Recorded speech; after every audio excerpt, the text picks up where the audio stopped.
Creative Babble.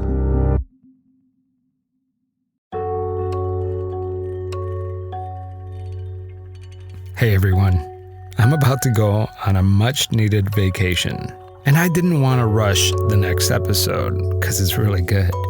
So I decided to drop a bonus show for you to feast on. It's a series of interviews about pretend radio.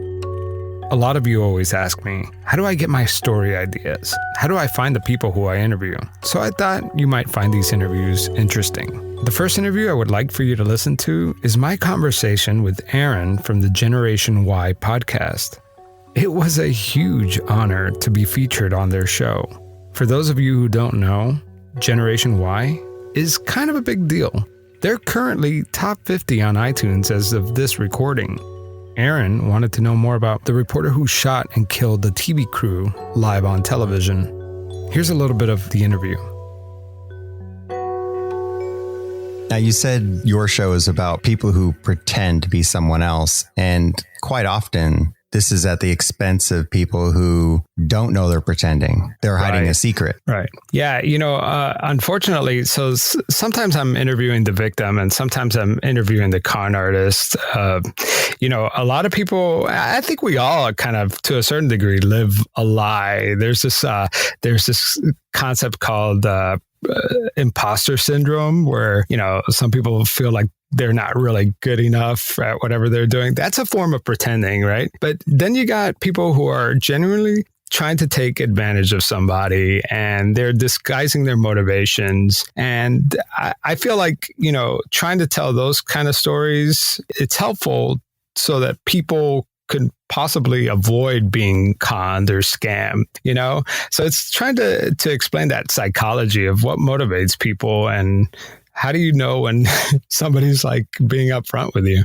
Yeah. And that's just that we don't know. Even the person who's next to you, sometimes you don't know if they're pretending at some point about something or if they're pretending about everything. No, it's awesome too, because we talk about pretend as if it's a bad thing, but I'll give you an example of a good pretend story that I've done. I interviewed an undercover FBI agent, and this is a man who has to pretend as a career. You know what I mean? Like he's pretending and he's the good guy and he's pretending in situations that are life-threatening, So trying to tell those stories are really fascinating, like trying to get behind the scenes of what those people are thinking. So that's an example of someone pretending for good, but we usually hear the story of what happens when someone's pretending for bad. And your latest episode, which I think is it episode 16?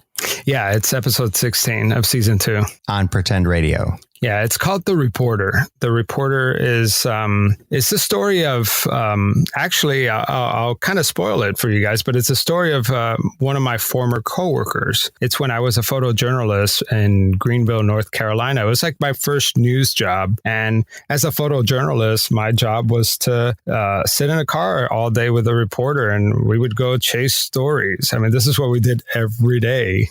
I would like to say it was 8 hours a day, but it really was more like 12, 15 hours a day. We were, kind of two people formed into one. We were always together. And this reporter that I worked with, come to find out, it was actually 8 or 10 years after we worked together, killed a news crew live on camera. And many of your listeners probably remember this day. It was about 2 years ago, and it was horrifying. It was horrifying for me. And the worst part was that when I first heard the news, I didn't even know who the killer was. I didn't recognize the name. And that's because the news was reporting the perpetrator as Bryce Williams. Exactly. So when I heard that name, Bryce Williams, killed, a reporter and a cameraman during the morning news, it didn't really ring a bell. And that's because Bryce Williams wasn't the killer's real name. It was Vester Flanagan. It was Vester, the reporter I worked with for many years. And so not only did that news have a chilling effect on me, just like it did everybody else who heard that news, but then it was that double whammy of finding out that, no, this guy, it was actually Vester. This guy was my reporter. And we weren't like the best of buddies. So like, all of a sudden I start looking in and thinking back, I was like, could that have been me? I mean, he obviously was a disgruntled employee that went after his coworkers. And then I started looking back, did I ever do anything to make him upset, And it was very upsetting. I think I had to leave work that day. It was that bad. I just couldn't do anything. I was shutting down. They did warn another of his former coworkers, right? That he was on the loose and hadn't been apprehended yet. Yeah, because the moment they discovered, because you see, when he shot the camera crew, he started walking towards the camera, and they caught a glimpse of him, and it was a really blurry shot. And I couldn't, even when I saw the news in the morning and I saw that shot, I couldn't make out that it was Vester. But I guess upon further examination, the station figured it out. And when they figured that out, police called, a reporter that he was having trouble with. I mean, even when I worked with him, he had trouble with people that we worked together. So I'm sure they just alerted everyone and anyone that could have had a conflict with him. And that's where, when he was loose and you knew it was him, you kind of wondered, hey, what if I'm on the list? Well, I mean, not really. I didn't feel like my life was in danger because it was happening. I was in North Carolina. He was in Virginia when it happened. So I didn't feel like that never crossed my mind that I was in an immediate danger. But I did think of like, man, what if he did snap while we were working together? Because he described himself, after researching this and reading his manifesto, he described himself as a powder keg just waiting to explode. So he's been building this anger for years, right? Like he didn't just wake up one morning and decide to do this. This is a man that even while we worked together, he was building this anger, and it was just building and building. And fortunately for me, it happened years later, but unfortunately for that news crew, they paid the price, right? And like the whole angle of my story is, what did I miss? Because honestly, I did not see that coming. I mean, I could point out flaws in his character, but I would have never seen that coming. And in fact, there have been other people in my life who I would have suspected something like that, who have never committed a crime like that, but Vester did. And so why did he do it, and why didn't I see it?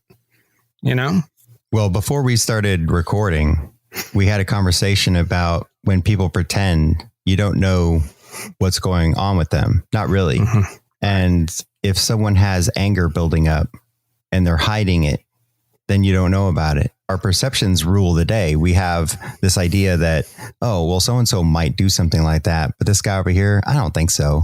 But we could very well be wrong. Yeah. So Vester was an African-American gay man. Okay. And I think, I never saw anybody discriminate against him, but there were, even when we worked together, instances where he felt like maybe his race was an issue with some people, or his sexuality. And even though I didn't perceive that to be discrimination, in his head, talking to the counselor who I interviewed in the story, is like these people who hold these grievances, they change the moral math so that they could justify their anger, And so a situation that might come across as normal or non-memorable to most people, they could flip that in their head and make that an issue, right? And then it just builds and builds. And I think that's what really happened with Vester. Was there no avenue for him to file a complaint if there was racism against him? Did he feel like there wasn't that avenue available to him? Yeah, I mean, looking back now, just reporting it as a journalist and as a podcaster, I realized that throughout his career, even when we worked together, he's filed many HR complaints. He's sued stations for racial discriminations. He's sued he's had altercations with other journalists or reporters in the newsroom about his, sexuality. And like he was very confrontational. He would either confront it himself or he would take it up, to HR or in the courts. So I guess he felt that maybe the system failed him, Perception seems to rule all. And if you have attempted to work within the system, no matter what anyone else thinks, if you feel like you're being wronged and no one's doing anything about it, that's anger.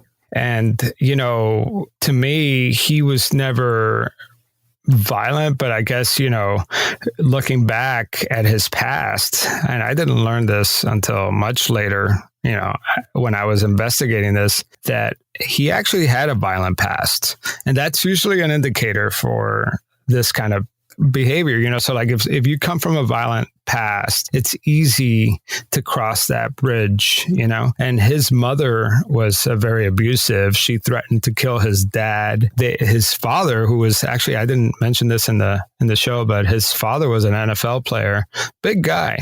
And he filed for a restraining order against his wife because she sounded like she wasn't well wrapped. And Vester saw all this. So when it comes to pretending and you're looking at Vester Flanagan, what do you think he was pretending? I used my show as a way to really gather my thoughts about this, because this is a topic that I haven't really talked much about, not with my coworkers or anybody else. So I wanted to use this opportunity to express myself, right? And the pretend angle here is that Vester was living under this persona called Bryce Williams. He formed this persona. It was his news persona. And actually, that's not very uncommon in news. A lot of people go by different names, just because it sounds better. But for me, that was the first layer of the pretend angle. The other pretend angle was that, gosh, I worked with this guy every day. I had no idea, so like in a way, he was pretending to fit in, right? Where if I would have looked a little closer, I would have realized that he didn't have like furniture in his apartment when we lived in the same city. And then come to find out when after this whole horrific scene was over and they went to his apartment, he still had very little furniture. It was very like unkept and rotten food and just pictures of himself posted on the wall. I mean, there were like signs, right? So like the pretend angle there is that we're only seeing the veneer as society, as coworkers. We're only seeing veneer of people.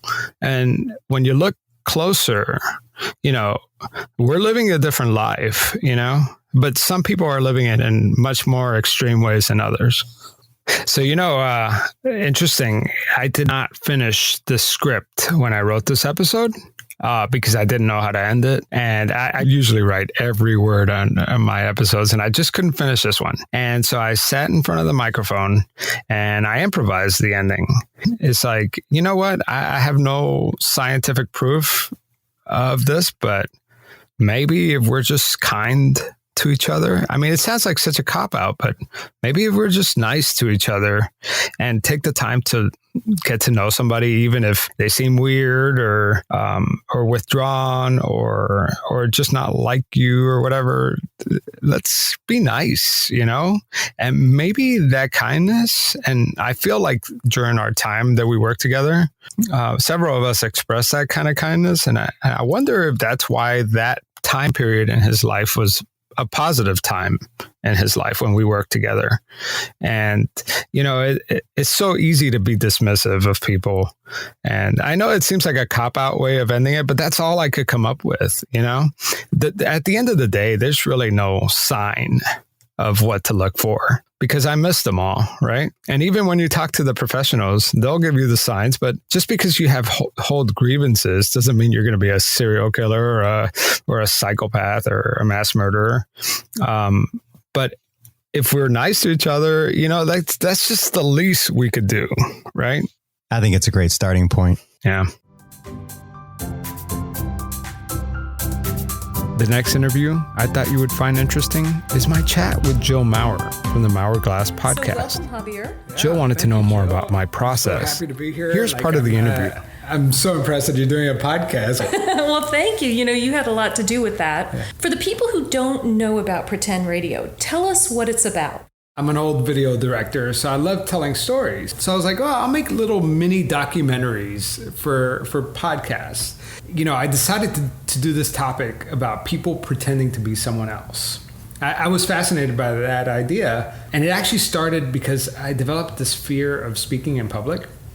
Yeah, and I used to do stand-up comedy, and I was like, it got to the point where I was scared to speak to my team, like the people that I worked with every day. I'm like, why am I nervous talking to like my coworkers? So I needed to get back on stage and like overcome this fear. And the only way I could think about overcoming this fear is pretending to be someone else. And that's where the idea came from. Wow. And so I was like, oh, I would love to tell stories about other people pretending to be someone else. And at first I thought it was going to be a podcast about like actors and ghostwriters and stuff. And it slowly turned into this like true crime type podcast about like undercover agents, con artists, you know, like just people living a lie. I tried to make the show not a way to glorify people who are taking advantage of other people, but if you listen to my show and you learn something from it so that you won't be a victim, that's like the goal for me, right? Like if there's something that somebody takes away from one of my shows and they won't become a victim, I feel like we won. But the goal is not to glorify these con artists or these liars, you know? Yeah, I definitely have sort of taken that from some of your podcasts because it just highlights for you that there are really people out there who are intentionally trying to con you. And you don't necessarily even think that of people. You know what I've noticed? Because I try to take a journalistic angle with all my stories because I am a journalist, but like I study journalism, and so I try to be kind of, you know, neutral, but I can't help sometimes like wonder, how did these people fall for this? You know what I mean? Like, how is that possible? And you know, the more you dig into these stories, you find out that these people, that these victims, they don't even realize they're getting conned because they are so deep in the con. Like once they got you in the con, it's impossible to see what is very obvious to everybody else. Yeah. You know, this one story I'm working on now is about this woman who was a millionaire and a con artist. You know, after her husband died, a con artist came in, stole, pretty much conned her out of all her money to the point where she couldn't even pay her light bill. Okay. Wow. And I'm like, how did you not see this coming? Or like, why didn't you say no to this guy? But once you're in that deep into a con, you can't really, you have no perspective. So how do you find the people who are the subjects of your podcasts? That's the number one question I get all the time. And I wish I knew the answer to it because it would make my life a lot easier. There is not one place, right? You know, it's all about keeping, you know, your ear low to the ground. Is that the expression? Yes. And I don't like, you know, like saying expressions because I always, Ricky Ricardo, I always mess them up. But, you know, it's all about like reading articles, you know, there are stories that pop up on the AP wire that are fascinating, and they just pop up and then they disappear and nobody ever follows up on them. And so like that's one way. Another way is like, this is silly, but I already know what kind of story I want to cover. So like I knew I wanted to cover a story about a snake oil salesman, you know, because it's just a classic con artist story, right? And so I start out with the concept, and then I go and I start digging, and I try to tie the concept to a real story, you know? Right. And then I start finding either the victims, or I always try to approach the actual con artists themselves to see if they would tell their side of the stories, and sometimes they do and sometimes they don't. Yeah.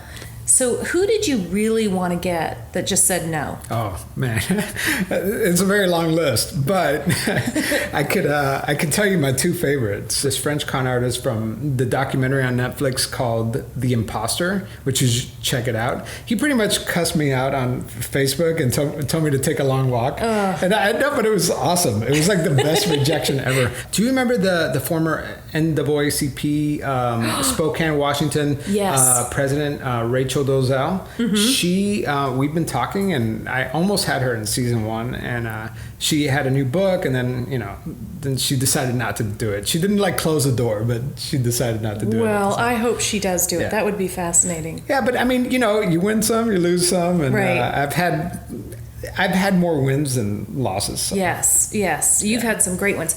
So, of the people that you have interviewed so far, or the subjects of your episodes so far, did somebody surprise you, even though you knew their story? Was there a surprise to you? Yeah, I'm literally surprised every time I do an interview, because I go in knowing a lot about the story. I kind of know where the story is going, and yet I'm always surprised. But one particular interview that kind of surprised me, and also surprised the person who I was interviewing, was the undercover agent. I interviewed this FBI undercover agent.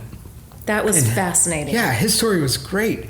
And when I put it together, I mean, it fascinated me when I was talking to him. It fascinated me and surprised me when I was editing it. And then after I put it together and put it on the air and he listened to it, it fascinated him. He was like, "This is my story," and I'm shocked. He said, "You had me at the edge of my seat," and then that's what I try to do with my show.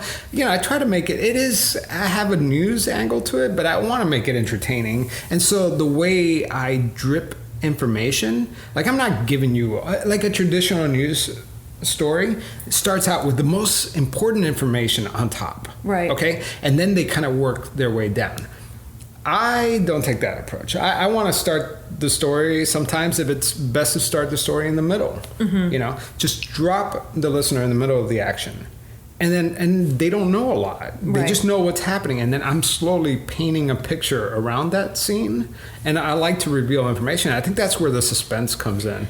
They're really beautifully edited. And that one actually was the podcast that had me most on the edge of my seat, because a lot of the people are imposters and they're devious. But that guy his job was to be an imposter. And it was life or death for him to pull it off. I think we all have secret fantasies about being in the FBI, or, the movies glorify it. But here I am talking to this real undercover FBI agent, and there's one scene in particular that I think I know what it is. Yeah, once you listen to it, no one's going to want to sign up for the FBI after that. No. He's in this room with this, mafioso type guy, and his goons are right behind him, and it just goes south. Right? It goes south really fast. Right. And how he got out of that situation alive. I mean, this is not acting. This is he's acting for his life. Right. You know what I mean? This is real life. And these guys do this all the time. And you know what's amazing about these FBI guys? They play these incredible roles, undercover roles, right? Day or night. And yeah, sure, they're eating fancy restaurants with mob bosses or whatever, but when that's all done, they go back to their hotel room or wherever they are staying, and then they got to do paperwork. Yeah. And nobody ever talks about that, right? Right. They have to file all those receipts for those fancy dinners. Right. Call their wife and yeah, right. Yeah, they're real people at the end of the It's, to me, that story stands out. So how did you become this storyteller? How did that happen? I don't know. I mean, I feel like I've always gravitated to telling stories. Even as a kid, I wanted to be an animator. But I think once I started working in news, that's where it really kicked in, the whole mechanism of telling stories, because it is science. I mean, it's art, but it's also science, the way you tell a story. Mm-hmm. And I learned that there. And I also made some documentaries, and I've produced a lot of commercials and videos for corporations. So the story part has always been part of my profession. But this has been the first opportunity to tell a story the way I want to tell a story, and not, the way my clients want me to tell a story. This is just a hobby. I never started this with the dream of like becoming the next big podcast. Like, seriously, this was a way for me to express myself creatively, and the fact that people like it, that's awesome. But now that people like it, I secretly fantasize about doing like a live show in Australia, like I don't even know what that will look like, but if enough people listen down there, why not? That's exciting. I think it would look like fun. I try, unless people ask me about my podcast, I don't really tell people about it, but I feel like I live this double life too, You started off season 1 with this story about a cult in Western North Carolina, or they would say a church, I would say a cult, and you kind of left us hanging there. Is there more to that? There's a lot. I could make the whole podcast about this church. It is the reason why it's interesting. I mean, there are a lot of podcasts out there that cover cults, but this one is different because it's ongoing. It's an ongoing cult. And even as I was reporting on it in season 1, there was still stuff happening.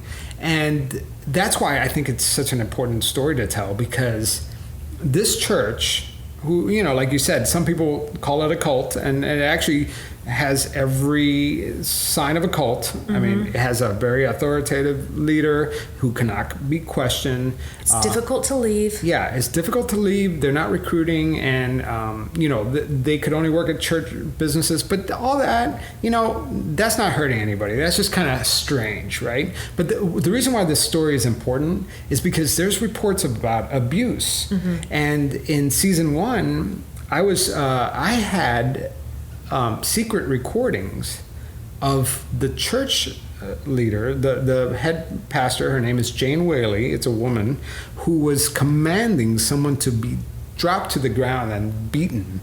And I have that on tape. That was the first time anybody heard that recording. It was on my podcast. It was terrifying. Yeah, it was very scary. So you're now going from a weird church with weird rules to, people getting abused, kids getting abused. Crimes. Okay?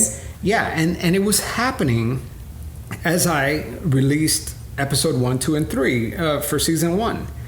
And right around the time when I was releasing episode 1, 2, and 3, there was and I was reporting on it. I kind of alluded about it at the end of episode 3, but this church has a satellite church in Brazil and in Ghana. And actually the church in Brazil, like the church in North Carolina only has 700 members. The church in Brazil has thousands of members. Oh my. Okay, so they're going international. So my question was, wait, I want to talk to somebody who goes to the church in Brazil. And it took me a long time, but I finally got an interview with a former member from the Brazilian church. And it was crazy to see how they were able to replicate not only the weird rules and the screaming prayers that they have, but also the abuse happens down there as well. And what about the person who's talking directly to God? Were they able to replicate that? Everything. I mean, it is a mirror image. Even their main sanctuary, is a mirror image of the North Carolina church. They were able to replicate it in a South American country. It's just incredible. And the personal story that I was able to capture was heartbreaking. It was about this man a young man. He was a young man who is homosexual, was trying to figure out his sexuality while being in this church. And, he was abused, and he finally left the church, but his story is heartbreaking. But that's a story worth telling. So I knew that I needed to tell that story. But also something weird happened as I released these 3 stories about the church. right as I was on the air, a death occurred. There was a death of somebody who is related to the church, okay? And I couldn't report on it then because it was too fresh. But it's been 6 months, and that death hasn't been declared a murder or a suicide. And so I'm digging into it too, and that's really interesting. It's not church related, but it is kind of in that same orbit, and so I'm telling that story as well. So there are a lot of stories that are coming out about this church. Yeah. So your wife married this guy who is in video journalism, does animation, all this fun stuff, and now what? Yeah, all these crazy stories that I shared with you today, she has to listen to this all the time. And she doesn't see it the way we see it. She's like, why did you get into this? Why are you doing this? You're doing this for fun? For free? Yeah, I am. I'm doing it for free. And she's super supportive. Yeah. I always call her my executive producer because by the time I finish an episode, I'm so sick of it. And I let her have it. And she'll give me raw feedback, and she's great. Yeah. She's a good sounding board. And as a good wife, I'm sure honest feedback. And I'm sure she's so tired of me talking about it. Right. She's going, yes, it's done. Yeah. We can move on to the next subject. Right. Yeah. And finally, I went down to the Outpost in Raleigh, North Carolina, and I traded a beer for a story with my good friends Jeff Moore and Dan Barnes. We recorded in a bar, so there's a bit of background noise.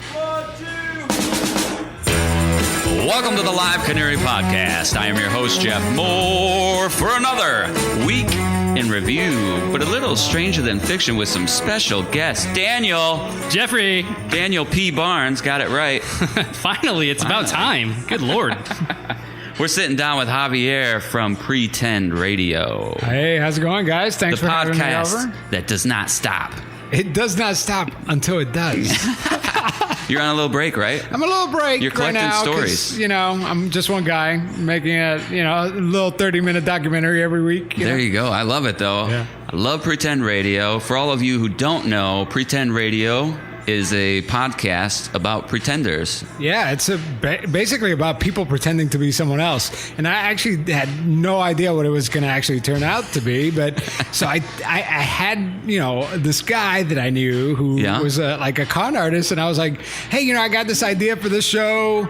Nice. Do you mind if I test it out with you? And he's like, yeah. That was your cousin, right? Yeah, he was my cousin. Lives in Miami or he's that area? in Miami. And so this guy's been to prison a bunch of times, and actually that's fantastic. But I didn't know much about his story, so it was mostly me testing out the format for the show. But really, I was learning about him, your cousin, in real time. When you learned about him, by listening to the show. That was real reaction. Yeah, those are real because that's I knew he was a bad guy. I just didn't realize he's a bad guy. He's a bad guy. He kind of was a bad guy, though, right? A little bit. But what's funny about the whole thing is that I think he thought that I was gonna make Scarface, because why would he agree to this? This is ridiculous. I don't know. He hasn't even been sentenced yet for his latest crime, and he's telling you. And I'm like, are you sure it's okay to use your real name? And he's like, yeah. I'm like, are you sure you want to talk about this? And he's like, yeah.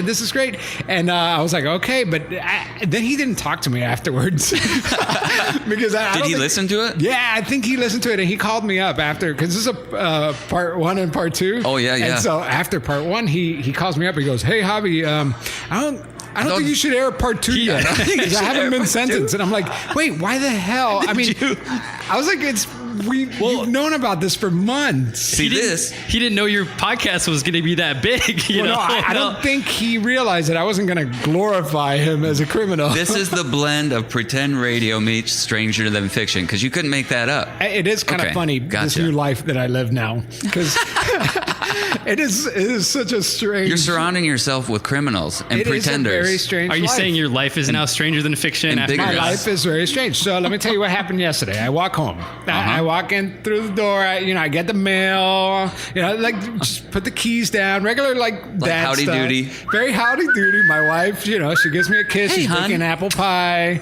You hang the jacket What's on for the dinner? coat rack. Yeah. Apple pie, my God. I get the mail, and in the mail, I actually have it in the car with me. I get an autopsy report from the medical examiner. Yeah, my life has definitely gotten. It's not going to be a hobby much longer. I'm going to tell you that. You don't think so? No, All it's right. catching legs. And that so. leads me to my first question. You found what works. Because you had this premise, right? Pretenders. But I think you said this in the last episode, you're kind of finding your groove. And I really think you found it with those last few. Oh, thank you. So when did it click that you're like, okay, I'm getting listenership, but not only that, but I'm getting good feedback? Well, yeah. I mean, the show was it's kind of been like a work in progress. So people that listen to it are like, wait a minute, you switch topics from episodes to episodes. It's not like true crime. It's not, No. it could be whatever. Right. And that's me just trying to figure out the show. And season 1 was trying to see what works. And, I've gotten a lot of good feedback, but I'm afraid that like that feedback is shaping the future of the show. Now I feel like I have to do like more of the same, I think there's a lot of true crime out there, though, and I've got a question later that refers to that. But what I like about yours is you have these other stories about maybe not necessarily crime, but just interweaving like people's lives that are very much fit in with the theme of pretend. Yeah. And I think that, to me, that really touches me because there's so much true crime, but I think you found a niche in it. Yeah, that's really. I call it diet true crime. Like it's like true crime with like half the calories. Hey man, diet's for you. Diet's better for you anyway. So It's true I'm all crime for it. without the nightmares. Yeah, exactly. Because I did this like serial killer story, and I was like, it was very. I did it, and I think that I'm very happy with the way it turned out. But like that's not for me. I think. Like there's plenty of like real true crime serial killer podcasts. Absolutely. I'm like kind of covering this underworld of like that's what I like. Sneaky people, and actually it could be like sneaky people. Yeah, but it could be a positive thing too. Yeah, So it's like, absolutely. You could be pretending. Yeah, like the undercover cop, he was pretending to do good, right? Which was amazing episode, by the way. Okay, that's it. But stay tuned for the new Pretend Radio episode titled "The Jolly Roger Social Club." Coming real soon. Here's a promo. Next time on Pretend Radio, you might remember Sharon McConnell Dickerson from an earlier episode titled The Sculptor. Sculpting is the way I access a lost sense. It is the vehicle through which I access a lost sense, my sight. When we were recording that episode, she told me a story that, quite frankly, was hard to believe. Man, it's one of the most traumatic events in my life that I've gone through. And months of worry and research and trying to connect and not being able to access the internet because I'm blind. It sounded like something out of a movie. And in fact, it should be turned into a movie. It's one of the most sadistic con artist stories I've ever heard. He had to meet Bo in order to start dealing, weaving that web of deception of pretending to buy his house. So, of course, the two had to have met. So I don't know why I didn't think of that before, Javier. Of course they met. You just gave me an aha moment there.